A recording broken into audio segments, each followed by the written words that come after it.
Right there.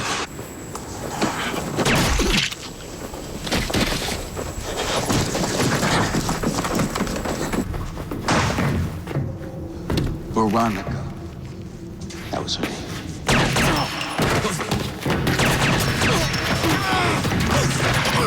Don't!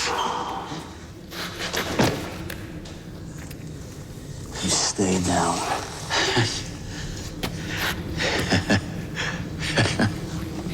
Hey, this was not our agreement, son. No, it wasn't.